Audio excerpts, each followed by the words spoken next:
both from Citrus Heights, and they're going to give us a presentation on the ladies in white to the rescue.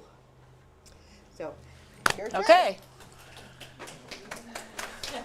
Putting on my other coat today, I'm going to tell you a story about this project and when it started and how it came about. And can you all hear me? I'm used to large workshops, so I don't think I need the microphone, but please, if you think I do, let me know.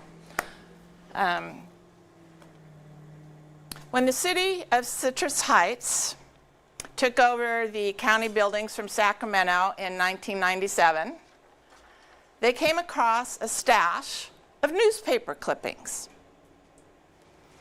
Kind of, old and torn, smelling of acid, and they were all about the Ladies Auxiliary and these firefighters. And then a few articles later about the Ladies in White, because we're talking about two groups. And they realized what they had was quite a treasure trove of material and a piece of history that nobody knows about.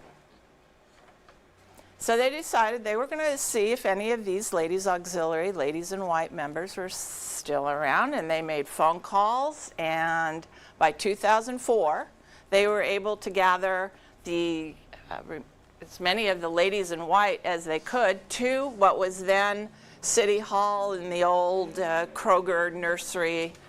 And they also brought their Rescue One ambulance, and some wore their uniforms, their jumpsuits, and they had a great reunion and wonderful photos. So that in January of '05, I joined the city's History and Arts Commission. That week, I was given those clippings and said, Tina, can you do something with this, like maybe an exhibit or something?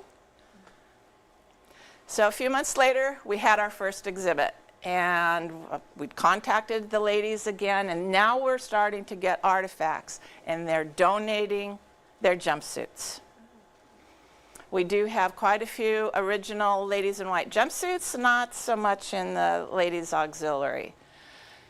A few years later, I'm still collecting information, and in the clippings, there is a statement.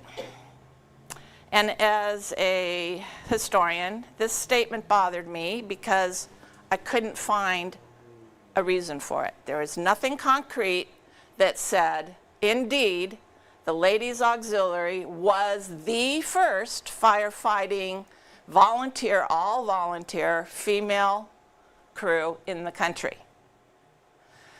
Where I come from in LA, there was also a volunteer. So I'm a little skeptical about this, and we decided that we needed some in-depth research.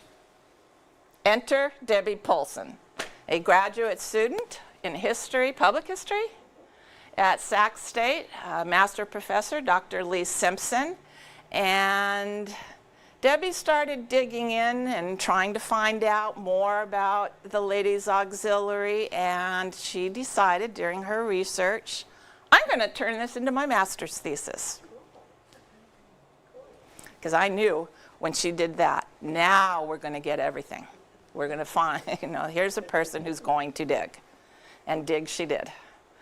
And she conducted 10 oral history interviews with remaining members, and that became, pardon? The children. The children. And in particular, she interviewed Warren Desmond, who was the son of one of the founders, well, both founders, Eugene and Zella Desmond, who in 1935 began the Citrus Heights Fire District, and by 1941, as Pearl Harbor hits and early 42, men are going off to war. Who's going to fight these fires? And the women of our community step up. And speaking of stepping up, as you watch the video, please pay attention a little bit to the shoes they're wearing, because it would be whatever they had on. It would be open-toed sandals, fighting a fire. So you see all this great equipment, and you see the uniforms, and then you see these shoes. No way should they really be fighting a fire with that. So after Debbie finished her thesis, a few years goes by, we're collecting more material, and we're ready for a much bigger exhibition, one that is more interpretive, that really gets into it. And we were lucky that the Sunrise Mall offered us the space in front of Penny's, and we were there for quite a number of weeks. And then we decided we needed to do a book. So I'm still on the commission, and I'm chair now. And so I was asked to do a book. So we have a book, photo history, and I've already donated a copy of the book and the video you see to OHP. And then it's kind of where it stayed for a while. Enter Larry Fritz. Larry joins the History and Arts Commission. And Larry is a professional videographer. But he doesn't just video. He also conducts the interviews, and he writes the scripts. And not only did he produce the video that you're seeing tonight, but he's got several others in the pipeline. He's already done one on San Juan High for their 100th anniversary, and there's one on Ted Mitchell coming, and one on the incorporation of the city of Citrus Heights. And he does it all. And we hope that you enjoy the video. And Larry, would you like to? Yeah, sure. Larry is the president of the Citrus Heights Historical Society. I'm his VP.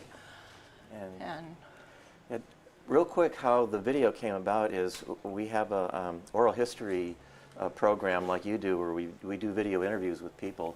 And one of the people that we interviewed happened to be a former lady in white. And she was telling us about how she would respond to medical emergencies, car crashes, by putting her 2 4- and 6-year-old children in the back seat of her Volkswagen Beetle, and then driving off to the scene of the accident or whatever, telling her kids to be very quiet and don't move, and she'd go off and triage the victims and then come back. And by the time she was done telling the story, my jaw dropped. I looked at my cameraman, and she was the same. We thought, well, we've got to find more, delve more into it and make a video about it. So we were able to find about another 6 or 7 women who had been a part of the Ladies in White. Unfortunately, we were too late to be able to get any of the ladies, women who were part of the Ladies Auxiliary, the firefighting group in the 40s. But we had Debbie to help us out. She was very knowledgeable about them and was able to kind of fill in for that part of it. So anyway, we made a half-hour video, and we got it on KVIE a few times. They seem to like to show it every March for International Women's Day. But it's a very inspiring story. Yeah. I mean, it was just a pleasure working on it. So, yes. It's on YouTube too. Oh, okay. Oh, it is. Okay, great. Is it for KVIE? Is it? I don't know, but you can look up Ladies Auxiliary, and it shows up on YouTube. Oh, okay. Well, that's good. Okay. Yay. All right. Can somebody get the lights? Yes. Okay.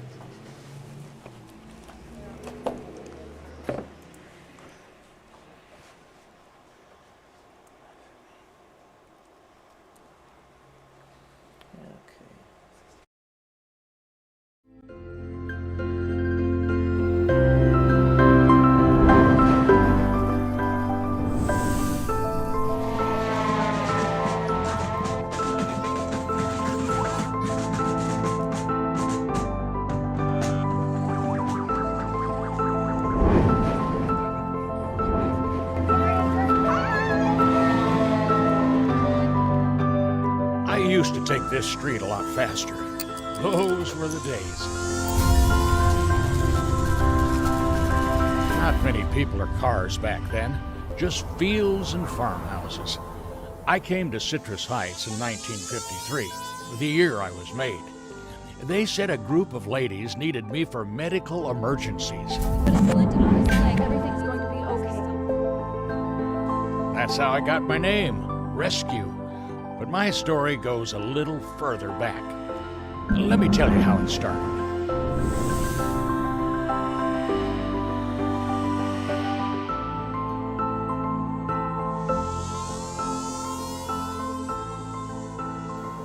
Citrus Heights had a lot of family farms in the 1930s. The nearest firefighter was a half-hour away in Sacramento. In 1933, a barn on Sunrise Boulevard caught fire. Gene Desmond and Virgil Mulch watched helplessly as it burned to the ground. So Gene, along with Virgil Mulch and a few other families, started their own volunteer fire department. They raised money to buy equipment and trained themselves how to fight fires. Gene quickly noticed a problem. The men had jobs and were not available most of the day to fight fires. So Gene trained the women how to fight fires too. Wives, sisters, and friends. They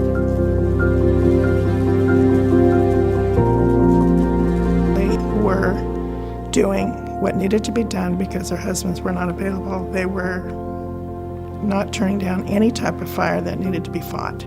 They'd get the call, and it didn't matter what they were doing. They'd put on these blue jumpsuits over their clothes. For me, it's interesting to see what footwear they have on because it's not necessarily the sturdiest of footwear. There's an interesting array of sandals and shoes with little heels that you would not wear firefighting, but time was of the essence. A couple of them anyway were bus drivers also for the school district. So they knew how to drive, and they were ready to go.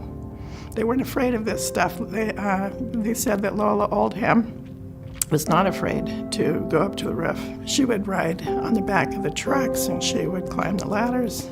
The oldest daughter of Lola Oldham, if the siren came at dinner time, she got to finish cooking the dinner and take care of the children while her mother got picked up to go put the fire out. And so this was a family investment. A siren at the main station alerted everyone to a fire. 1 blast for a grass fire, 2 blasts for a structure fire. It could be heard for miles. One day it blew and just kept going. Everyone sensed that something was really wrong, and they were right. Pearl Harbor had just been bombed. The men of the community, including the firefighters, were called to war. A lot of the women in Southern California in particular became Rosie the Riveters. Here in Citrus Heights, the need was for firefighting. And so in late 1941, Chief Desmond and his wife Zella formed the Ladies Auxiliary, one of the country's earliest all-female volunteer firefighting organizations.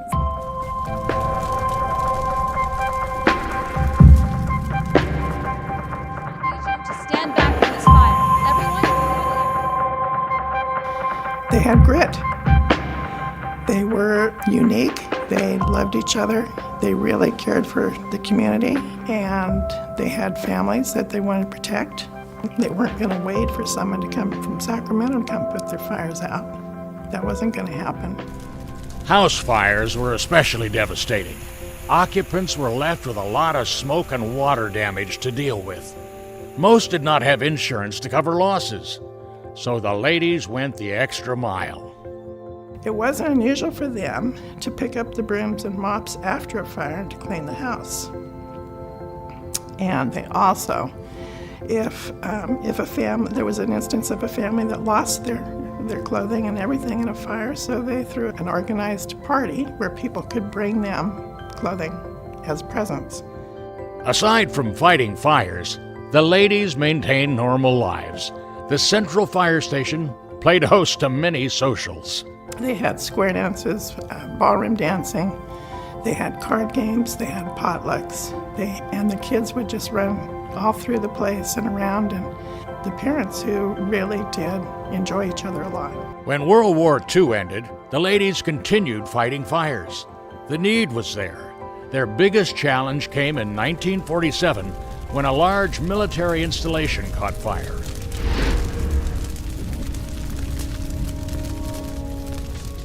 Camp Kohler had a lot of structures that were built on cement blocks with just 2x4s and chicken wire and tar paper structures. There was quite a few oil drums stored, which went off like skyrockets. It was such a big fire that there was, a number of firefighters there that fighting alongside women was a novelty. But they proved themselves and received numerous compliments from their colleagues. It was horribly traumatic for these women, and they had been there for, I think, 6 hours till 9 o'clock at night fighting this fire. 2 of the women got second-degree burns and had to go to the hospital. The thing that cinched it, that they just really didn't want to wreck their physical health over fighting fires. In 1947, men had returned from the war. The Ladies' Auxiliary sensed their time of service was at an end and disbanded late in 1947. The women quietly refocused their lives on more traditional roles. Then, just a few years later, something happened as Chief Desmond and his firefighters responded to a fire off of Auburn Boulevard. On the way, they came to an accident on Auburn involving a bus and a car. And with the one fire truck, they stopped, and Chief Desmond quickly realized that some of the firefighters had to stay and deal with the medical emergencies of the traffic accident while he sent the rest of the firefighters and the truck off to fight the fires. It was at that moment he realized, we need help. The Desmonds and Mary Bost and Esteline Mulch, who are all from the Ladies' Auxiliary, and then Louise Patterson. They founded the Ladies in White in 1951 to respond primarily in the beginning to medical emergencies. It's a pioneering concept in that women in this capacity working in conjunction with firefighters is a novel concept in the country and hadn't happened before. And I think the Ladies in White brought that awareness of, wait a minute, emergency medical services is huge. And they pushed that thought, that mentality, to the administration at Citrus Heights Fire, who said, you know what, they're on to something here, and we probably better pursue that. Different circumstances led to becoming a Lady in White. For Shirley Verhines, it was a tragic accident that claimed the life of her 4-year-old daughter. The Ladies in White responded to the call. They did everything they could to help us. And at one point then the captain, who was Mary Bost, came by to see me a few months later and said, Shirley, why don't you join the Ladies in White? I think she felt that I had, dealt more or less rationally when it was my own child, which I did. And I'm kind of a do what needs to be done and fall apart later type person, which she thought was, and it was, ideal for the rescue squad.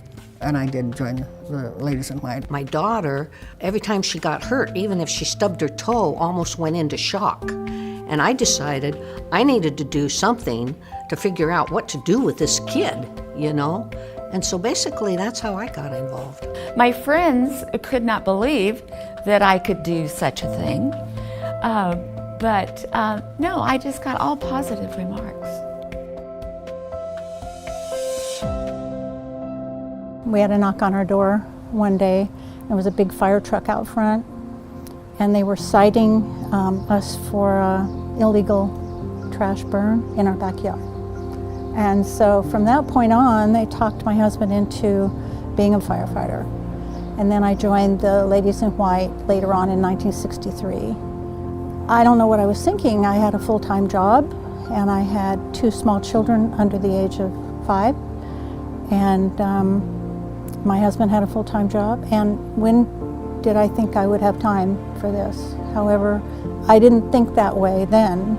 It just was a natural happening, and it was the best decision I ever made.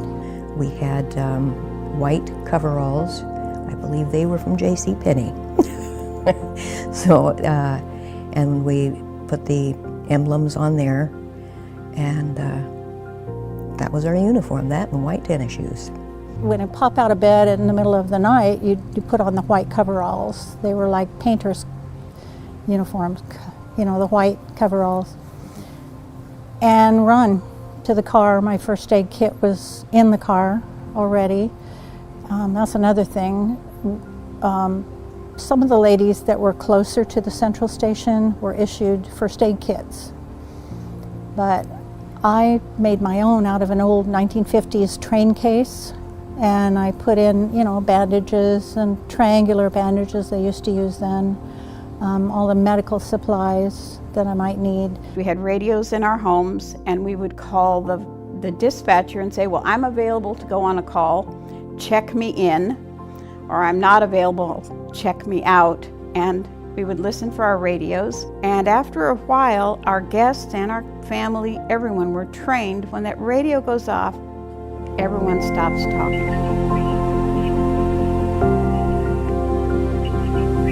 It could be 3 o'clock in the morning, and your radio would go off. If it was in your area, you'd be sent directly to the call. We would basically provide relief of bleeding, breathing, poisoning, the very life-threatening things that you're taught in advanced first aid at the time, because that's what we had. I had no medical background at all, so I had to learn it. And we were trained by the Red Cross and the hospitals, and we would go to monthly big training sessions. Going to weekly drills, sometimes you might grouse a little bit and think you didn't want to go to drill, but they were all important. I got to be the victim. And I always took the job of letting them try the oxygen, giving oxygen to me, because I always got to lay down on the job at the drills. We would practice on Wednesday nights at Station 21, and sometimes they would teach us things that we probably would never use, but they wanted us to just be familiar with it. And the jaws of life, we did practice on that a little bit. But just doing things like that, and how to clear an airway, how to properly, suspend the head so you can do mouth to mouth. And what do you do when somebody's going into shock? What do you do when somebody has an exposed compound fracture with the bone sticking out of the leg? Please tell me he's gonna be okay.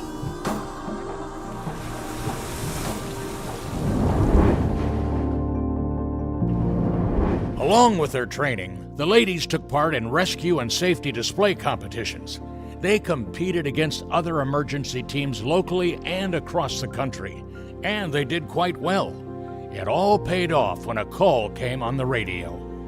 I go straight from my home to the address of the call, and a lot of times we really didn't know what we were in for, and that's when the adrenaline kicked in. It's like, what am I going to face? Am I going to be the first one there? I always used to doubt myself, am I going to know what to do? But then when the circumstance happens, it just clicks, and you know, and you do it. And it just comes with the great training that they gave us. I had a neighbor that was also a lady in white, and so we would alternate. I would sign in that I'm available for calls. She would make sure she's not available for calls, and that whoever's available was dispatched. There was someone else to take care of the kids. Well, if I got a call, she would, Linda down the street would hear it at the same time. So she would start running up the street, and I'd be going down the street, and here's my son, and that was it. I did work full-time, and after working all day long, you would come home, and because you wanted to make sure there was coverage, I would call and tell them I was available to go on a call. And yes, you may get up and go out at 3 o'clock in the morning. Hopefully you're only gone an hour or so, but you have to come home and try to go back to sleep and then get up and go to work. A lot of times my husband would respond to a structure fire, and then shortly after that a first aid call would be dispatched. And I would go, and if I couldn't get the neighbor to babysit for the children, then I had to take them with me and put them in the back seat of my car and strap them in. And they were anywhere about 5, 6, 7 years old. And they would actually sit there the whole time and we would drive to the scene of the auto accident or the call or whatever, and there were so many red lights and sirens and activity that it would keep them busy. The ladies in white kept busy too, responding to over 500 emergency calls every year. There were all types of emergencies. Somebody elderly who didn't wake up, babies choking, people falling in swimming pools, babies falling in swimming pools, somebody falling, breaking an ankle. A lot of auto accidents, motorcycle accidents. I remember one that was real early in the morning, like about 2, was a somebody that had too much to drink, and he had passed out and wasn't breathing. At that time, we didn't have all the fancy stuff they have now. I mean, it was mouth-to-mouth resuscitation, and I was the first one on the scene. And so I had to go in and prepare the guy for mouth-to-mouth resuscitation, which was horrible. And he survived. Many calls had happy outcomes. In most cases, though, the ladies never learned what happened after someone left their care. Some calls were heartbreaking. 9-month-old baby whose lungs filled up, and we couldn't do a thing for the baby. Transported the baby to the hospital, and baby didn't survive, unfortunately, but walking past the parents in the emergency or in the waiting room, and they ask you, and all you can say is, the doctor will be right with you. And so these are the types of things that the volunteers take home with them. This is what you live with. A lot of times I cried my way home in the car, that kind of thing. And then I'd be home and, the kids would be, what's the matter? So.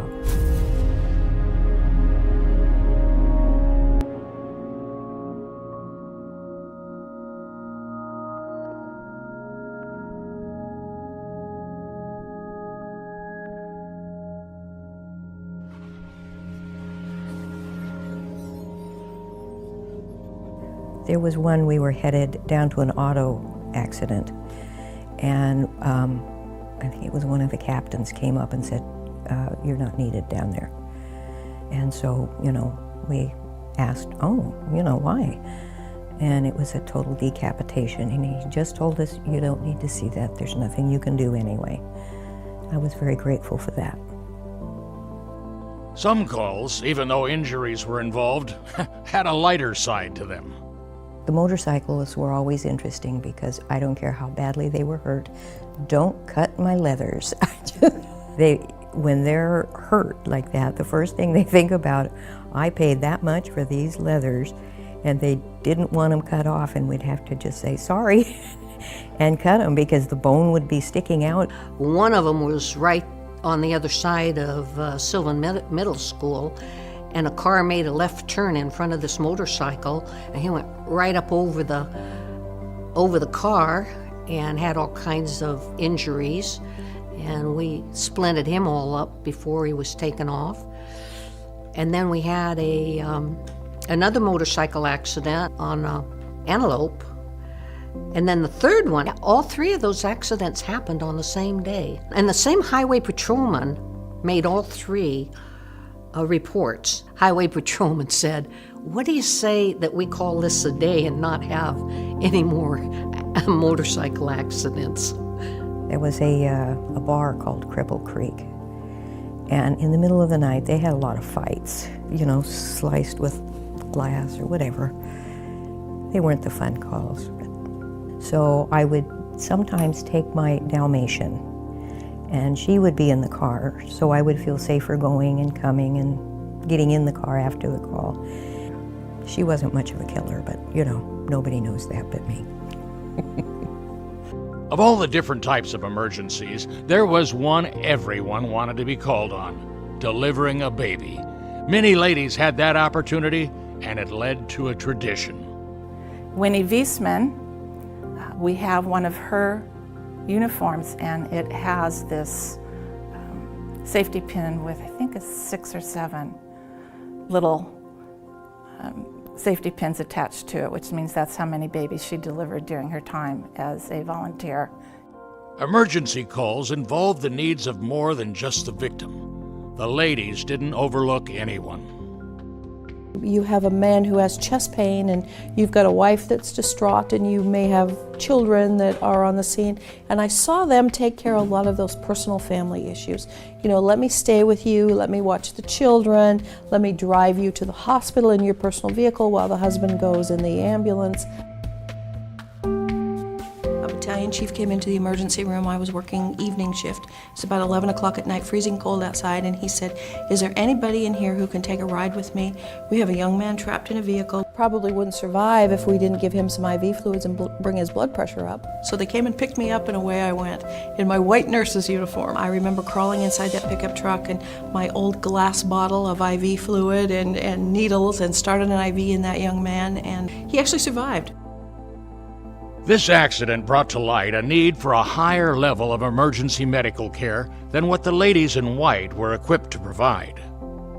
But really all they could offer was basic first aid. They didn't have advanced life support. And so in the late 70s, when the state of California said, you know, we need to increase that level of training. They have so much better equipment, better policies. You know, they can get to the doctors. They actually talk to doctors over their phone. They give shots. We could not do any of that stuff. We're housewives. You know, I couldn't go to paramedic school. I didn't have time for that. I had other things, priorities, and most of the other women were the same. If you've looked into the 53 Pontiac ambulance, there's nothing in there hardly but splints and that sort of thing. They didn't have defibrillators and all kinds of things that the paramedics had.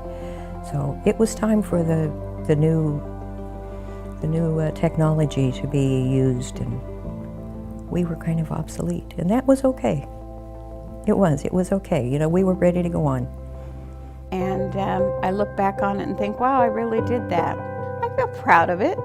I really do, because I think we provided a service that wasn't there. There would have been a lot of people laying by the side of the road waiting for an ambulance to pick them up, and maybe laying there for a long time without any care at all. My sons, they were bragging everywhere. You know, they just thought a lady in white, that was just the greatest. And when my son would go by and he'd see me at an accident and, you know, doing something, he was all puffed up. And when I left, he was really disappointed because he no longer had bragging rights. 8.5 months pregnant when I did my last run. And I had responded to a car wreck, and I got out of the squad, and Ivan Jackson, who was battalion chief, looked at me and said, "How far along are you?" I said, "Oh, about 8.5 months." He says, "I don't want to see you anymore." So that was the end of my career as a lady in white. I am so glad I did it. It gives you a feeling of worth. I felt positive going in and learning. I felt like I could take care of my own kids better with the training. And I felt I was doing something for my community, and that's important. There were basic things that had to be done. And so they weren't going to sit and watch the field burn up. They weren't going to see someone's property get wrecked. They were going to go out and help. If I had been there, I would have loved to have gone along with them. They were people that didn't hesitate, and they had fun while they were doing it.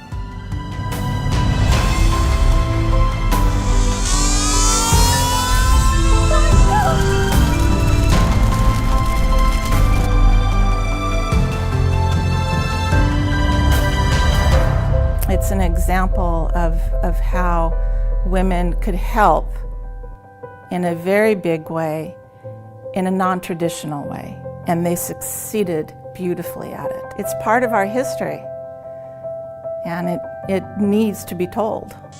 Well, that's my story. The ladies gave their all, then quietly slipped away when the time was right, and I'm proud to have served alongside them. Their time of service is over, but mine keeps going. My job is to preserve their legacy. So, when you see me in a parade or at a car show, remember the Citrus Heights ladies who came to the rescue.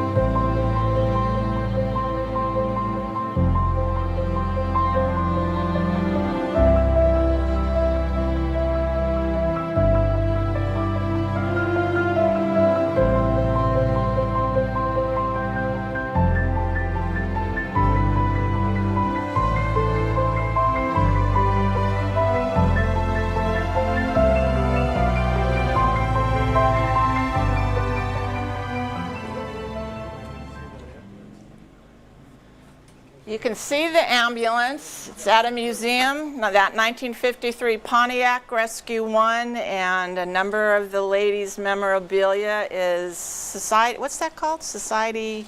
Oh, the Hook and Ladder. Hook and Ladder. Pioneer Hook and Ladder Society. They operate Pioneer Hook and the Ladder Fire Museum. Society, yeah, has a museum in West Sacramento that they opened in beginning of 2019, I think.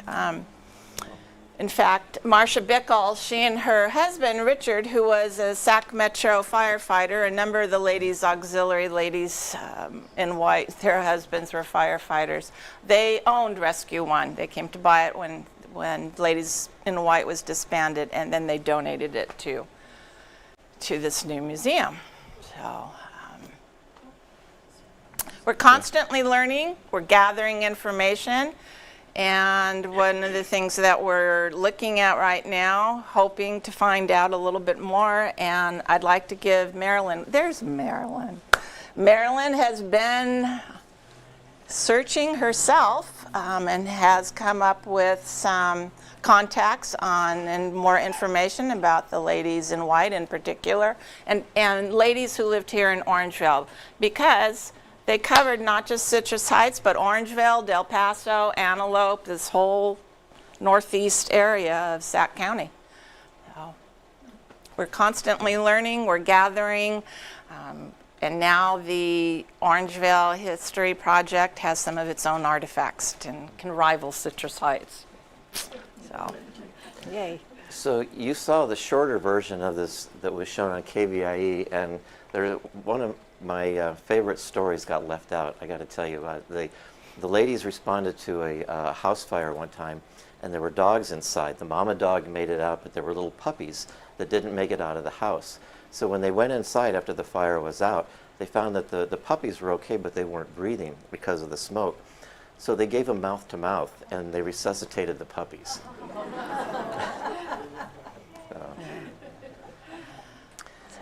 And the other thing that got left out too is that Janie McBride, who brought her two little kids in the Volkswagen Beetle, after she was done telling her story, she paused and she said, "I'd probably get arrested if I did that today." So I don't know if anyone had any questions or. Where's the hospital that they took them to when somebody else came to haul them away? What hospital did they go to? I don't know, honestly. That's a good question. One never been asked before. And when was Mercy San Juan? I'm not from here. I couldn't tell you. Yeah, I think we're.